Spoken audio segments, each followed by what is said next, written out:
Assalamualaikum warahmatullahi wabarakatuh. Halo, perkenalkan nama saya Murisul Astia. Saya dari program studi bimbingan dan konseling Fakultas Keguruan Ilmu Pendidikan Universitas Syah Kuala. Tujuan saya membuat video ini adalah untuk memenuhi tugas mata kuliah bimbingan dan konseling pribadi sosial, yang dimana isi video ini yaitu praktik pelaksanaan bimbingan klasikal dengan judul mengelola emosi untuk menjaga kendali diri.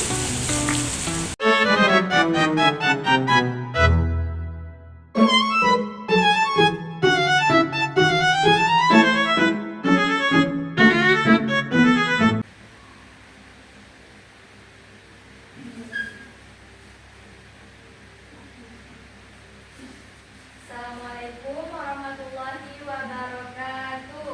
Waalaikumsalam warahmatullahi wabarakatuh. Gimana kabarnya hari ini? Baik, Baik, Ibu. Ada yang nggak sehat?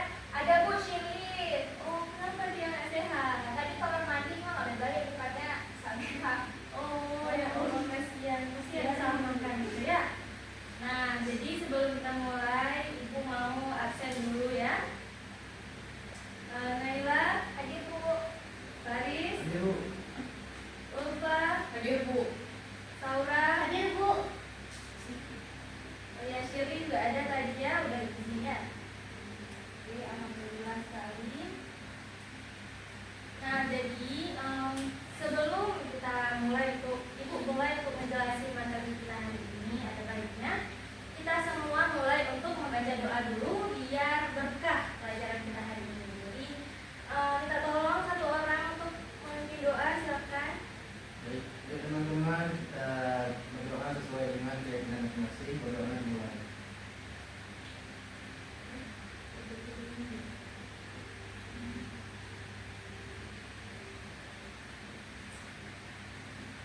Jadi doa selesai. Oke, alhamdulillah ya. Nah, jadi kalian masih ingat nggak dengan materi minggu sebelumnya? Ingat, Bu, Materinya apa? tentang motivasi belajar, Bu. Ya, benar, bagus sekali ya.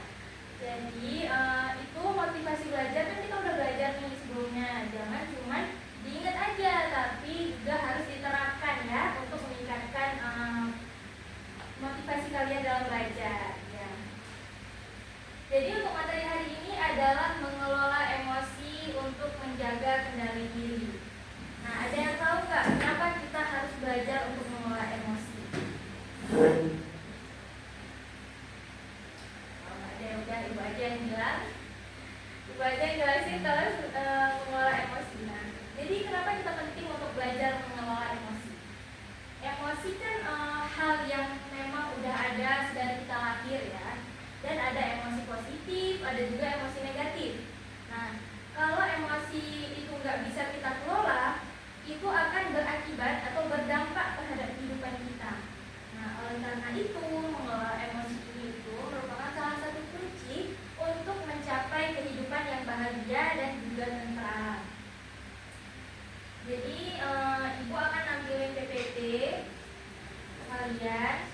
Tapi sebelum itu, Ibu mau bagiin kalian jadi kelompok dulu, karena nanti akan ada tugas kelompok yang akan kalian diskusikan secara berkelompok. Ini yang berkelompok 1 dan di kelompok 2. Nah, jadi, apa itu mengelola emosi? Ibu minta tolong satu orang untuk baca ya, boleh? Silakan. Dalam psikologi, emosi adalah pola reaksi kompleks yang melibatkan elemen pengalaman, perilaku, dan fisiologis yang digunakan oleh seseorang untuk menangani masalah atau peristiwa penting yang dialaminya secara personal. Pengendalian emosi atau mengelola emosi adalah kemampuan seseorang menggunakan pikiran, nalar, dan tindakannya untuk menghadapi emosinya agar dapat diungkapkan dan dihadapi secara sehat dan tepat. Ya, bagus sekali. Mari beri tepuk tangan dulu. Ya. Nah, tepat seperti yang udah dibaca sama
pertama itu ada dampak psikologis. Nah, dampak psikologis contohnya itu seperti stres yang berlebihan, kecemasan dan depresi, kehilangan kendali diri atau impulsif.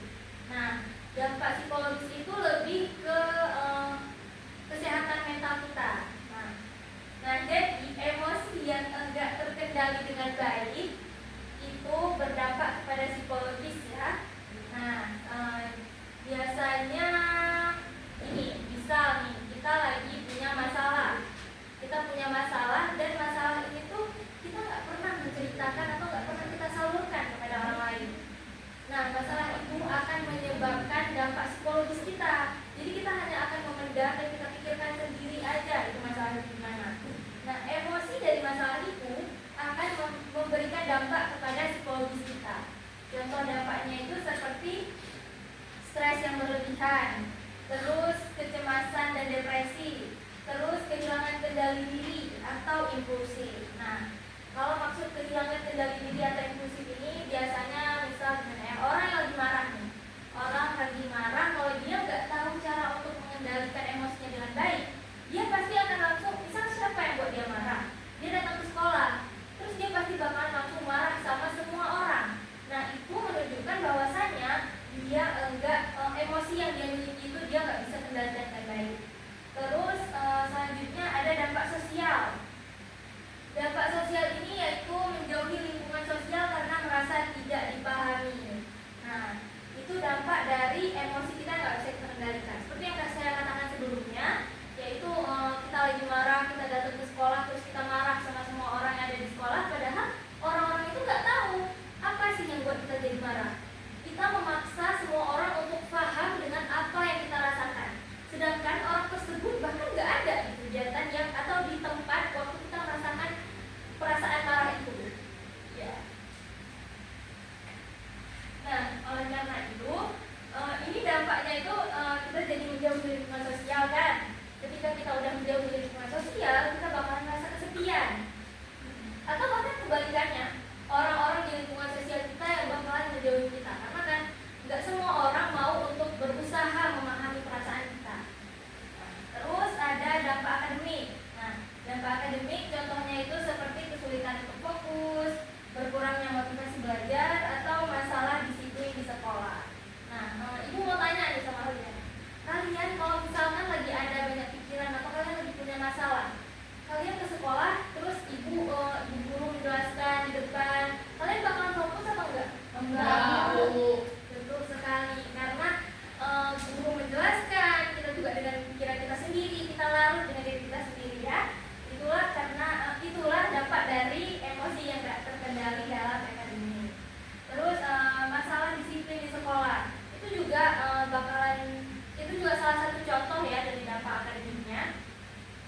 Seperti misal kita lagi punya masalah, kita terus dimarahin, kita datang sekolah nih terlambat, gurunya marahin, kenapa kamu terlambat?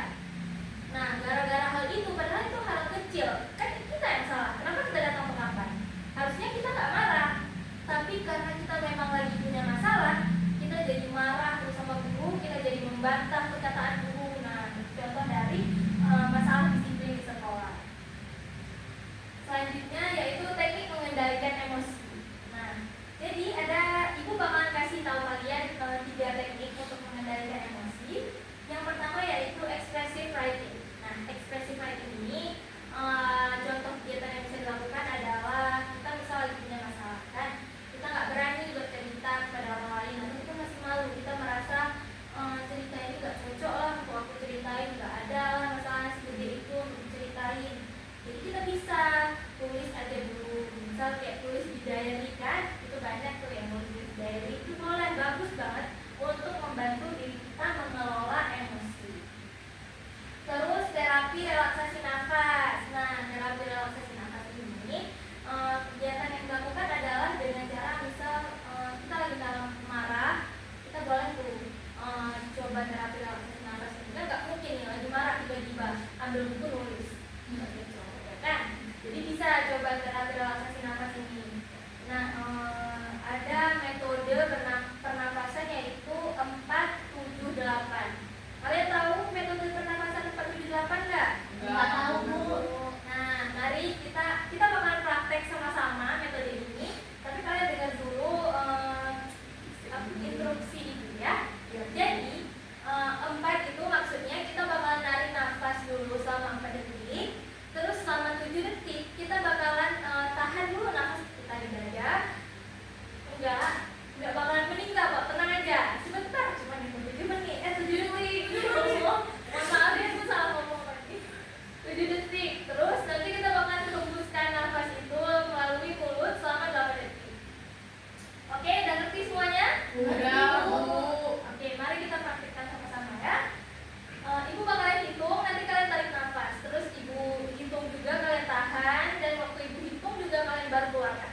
ya.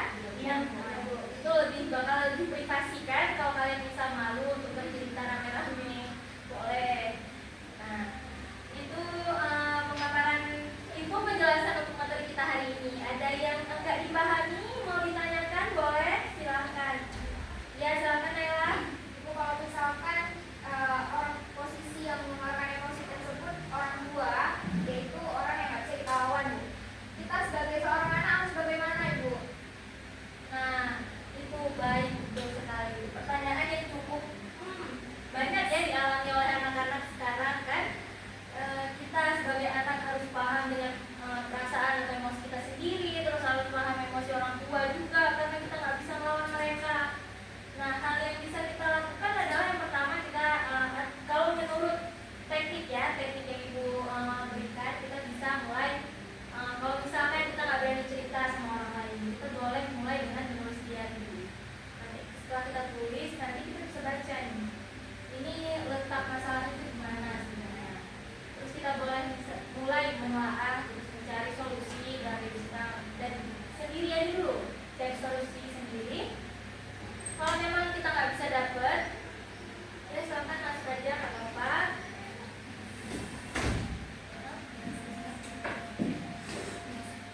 Oh iya, udah sehat sendiri? Udah Bu, oh ya, bagus ya. Lama ya? Lihat-lihat ya. Nggak apa-apa, nggak apa-apa. Oh, berat.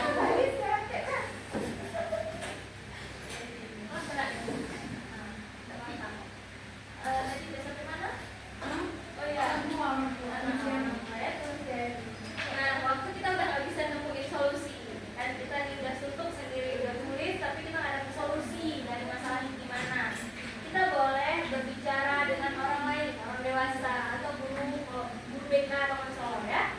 Nanti kita cerita masalahnya, orang tua kita di rumah marah-marah, ini segala macam kan. Kita sama guru BK, nanti kita kan kasih solusi sama guru BK. Atau kalau enggak kita bisa langsung ngomong sama orang tua kita, tapi jangan pas mereka lagi marah. Kalau mereka lagi marah, dan marah lagi balik kita nanti. Nah, jadi kita boleh waktu orang tua kita udah mulai tenang, udah nggak marah-marah lagi, nanti kita ajak dulu ibu atau ayah, kenapa saya dimarahin, salahnya gimana, biar saya bisa introspeksi sendiri ya. Itu caranya Nela, bisa dipahami? Bisa, Ibu. Makasih, Bu. Ya, sama-sama ya. Terus oh ya, kan kalian sudah ibu bagikan menjadi beberapa kelompok ya. Ibu ada tugas kelompok untuk kalian yang akan ibu bagikan. Ya, ini ada studi kasus ya, contoh kasus dalam mengelola emosi yang harus kalian diskusikan secara berkelompok. Oh iya.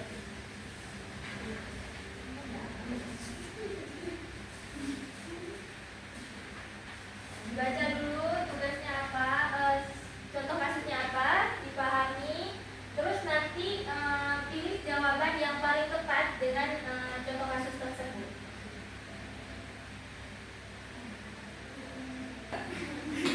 Mau coba dibaca dulu, itu Ulfa boleh? Silakan. Baca yang besar ya, Ulfa. Ya, baca yang besar biar teman-teman juga bisa dengar, bisa dipahami juga ya. Ibu. Nah, contoh kasus Nadia adalah seorang siswi kelas 8 yang akhir-akhir ini terlihat murung dan mudah marah. Ia merasa kecewa karena tidak terpilih menjadi ketua kelas, padahal ia sangat berharap. Di rumah, Nadia menjadi lebih diam dan mulai malas belajar. Saat ditanya oleh temannya, ia berkata, "Aku capek berharap, semua usaha kayaknya sia-sia. Percuma aku rajin kalau hasilnya terus begini." Pertanyaannya, menurut kelompok kalian, apa langkah terbaik yang bisa dilakukan oleh Nadia untuk mengelola emosi agar tidak berdampak buruk bagi dirinya dan juga kegiatan belajarnya? Iya, bagus sekali. Nah, ya, boleh tolong bacakan juga pilihan jawabannya. A. Memendam perasaan dan berpura-pura bahagia agar tidak mengganggu orang lain. B. B. Melampiaskan kekesalannya kepada orang di rumah dan di sekolah agar merasa lega. C. Berbicara dengan guru BK atau orang dewasa yang dipercaya untuk menceritakan perasaannya. Silahkan didiskusikan dulu dengan teman kelompok. Nanti ibu juga bakalan minta satu orang perwakilan dari kelompok mana aja boleh untuk maju dan menjelaskan jawaban apa yang dipilih dan alasan kenapa memilih jawaban tersebut. Oke, ibu beri waktu sekitaran 5 menit ya, boleh? Silahkan dijawab.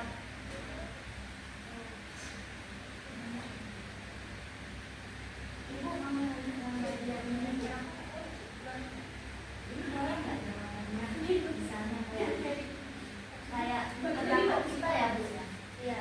Enggak, ini kan nanti jawabannya, ini kan ada pilihan jawabannya kan? Iya.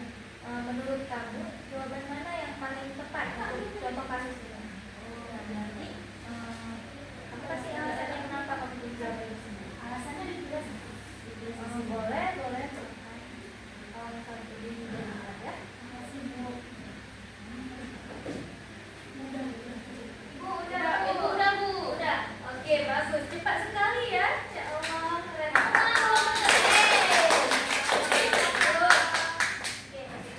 Siapa yang mau maju untuk menjelaskan? Maju Bu. Di sini ada yang mau Bu. Ayo maju biar lebih berani. Oke Bu, saya Bu. Oke, silakan maju ya. Bagus.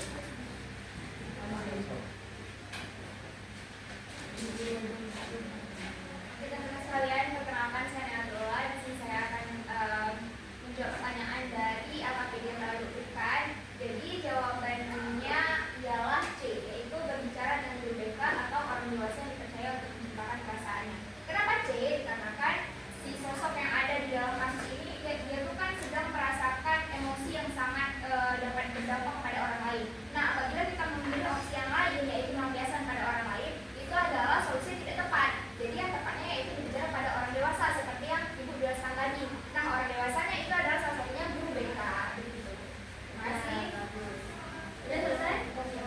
Oke, terima kasih kepada Nela. Beri tepuk tangannya. Ya, bagus sekali jawaban Naila udah tepat. Dari kelompok lain ada yang menjawab berbeda dengan Naila? Sama, Bu. Oke, bagus. Nah, jawabannya udah benar banget. Jawaban pilihan nomor C. Berbicara atau bercerita kepada orang dewasa. Kenapa? Karena ketika seperti yang Ibu jelaskan tadi tentang teknik, kita kan ada tuh teknik berbicara dengan orang dewasa yang dipercaya. Nah, jadi ketika misalnya dia ini punya masalah, dia lebih baik untuk bercerita dulu kepada orang lain. Cerita dulu sama guru BK-nya, orang dewasa yang dia percaya. Jadi dia bisa menyalurkan dulu perasaan yang dia rasakan, kecewa itu dia bisa salurkan dulu kepada orang lain. Dan nanti misalkan dia cerita sama guru BK nih, nanti guru BK-nya bakal ngasih solusi buat si Nadia, gimana caranya untuk kelola emosi atau mungkin gimana caranya dia bisa ningkatin semangat dia untuk bisa capai jadi ketua kelas di periode berikutnya. Itu untuk pemaparan kita hari ini, itu pembelajaran kita pada hari ini ya. Kalian udah paham semuanya? Paham, Tidak Bu. paham Ibu? Boleh satu orang untuk maju menjelaskan kesimpulan ya, kesimpulan dari materi hari ini. Ayo kotak, beda sama kalian. Ya, silahkan. Paris katanya juga. Iya Bu, boleh banget. Semuanya mau maju juga nggak apa-apa. Oke Bu. Ini Paris berarti ya? Boleh. Jadi yang kesimpulan dari yang Ibu udah jelaskan tadi, bahwa kalau kita lagi emosi, kita harus mencari solusi yang tepat gitu, seperti berbicara dengan orang tua, orang dewasa, lalu kita juga bisa menulis diary, terus kita juga bisa melakukan metode pernapasan juga gitu. Mungkin Faris mau lanjutin Bu katanya tadi. Terima kasih ya Sora, bagus sekali kesimpulannya. Paris silahkan kalau maju.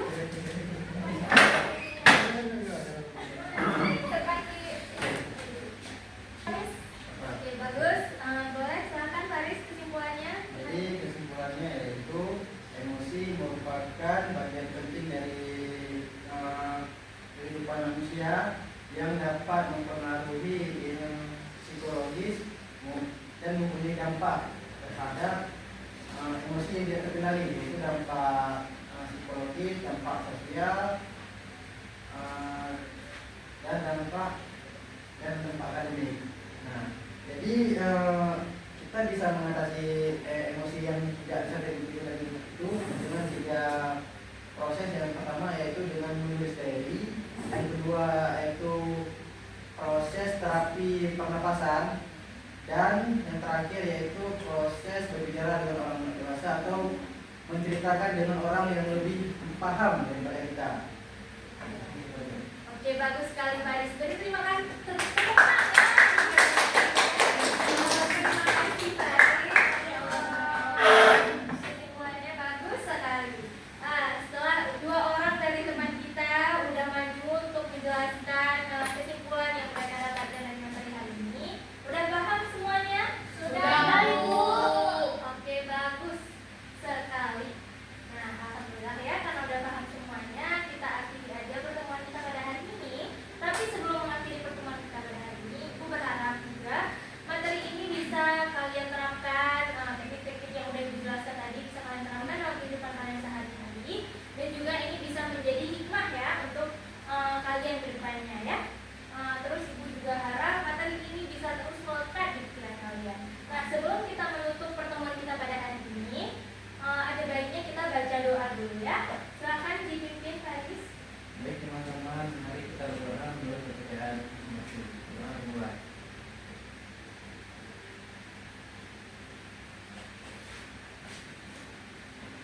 Ibu doa selesai. Oke, bagus. Ibu berterima kasih sekali kepada kalian yang udah semangat dari awal sampai akhir berpartisipasi dalam pertemuan kita pada hari ini. Jangan lupa untuk kalau ada sampah itu dikutip dulu, baru pokoknya tinggalin kelas dalam keadaan bersih. Terus ini semuanya bisa kipas, nanti dulu, lampu nanti dulu, meja dirapikan. Terus yang piket juga tolong ya dijaga, ini kelasnya waktu ditinggalkan sudah bersih.